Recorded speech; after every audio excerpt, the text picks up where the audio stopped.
सबसे पहले तो त्रिपुरावासी सबको नया साल का हार्दिक शुभकामनाएं। और जैसे कि मैं समन भाई ने बोला कि मुझे त्रिपुरा आइनेस्वर का दायित्व दिया गया है और आगे इलेक्शन है और इलेक्शन के पहले एक बीमारी आता है। ये बीमारी का नाम है, एक कोरोना से भी ज़्यादा डेंजरस बीमारी है। ये बीमारी का नाम है हिमंत बिश्व शर्मा। हिमंत बिश्व शर्मा ऐसा एक आदमी है, मतलब अगर आप सोचे कि ये पापड़ के जैसा है, वो सिर्फ बोलता है, करता कुछ भी नहीं है, कुछ भी नहीं।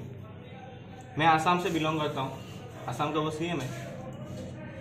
आसाम में जाके उन्होंने बोला था कि 1 लाख नौकरी 1 साल में, आधा भी नहीं दे पाए। और दूसरे राज्यों में जा जाके एमएलए खरीदते हैं, एमएलए बिकते हैं, खुद स्कैम करते हैं। वो दूसरे राज्यों में जाके उधर का जो सिचुएशन है वो खराब करते हैं और कुछ भी नहीं करते। तो इस बीमारी से आप लोग सावधान रहिए। आगे इलेक्शन आ रहा है, ये घूमेंगे, ये बोलेंगे और स्टूडेंट्स को ये स्पेशल रूप से टारगेट करते हैं, क्योंकि स्टूडेंट्स एक ऐसा पावर है जो सरकार बना भी सकता है, सरकार गिरा भी सकता है।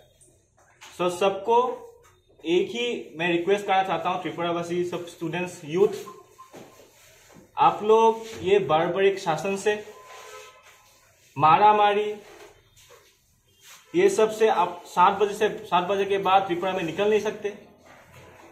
सबका साथ सबका विकास बोलने वाले सरकार आज चुप है। त्रिपुरा में ओपन मारपीट होता है।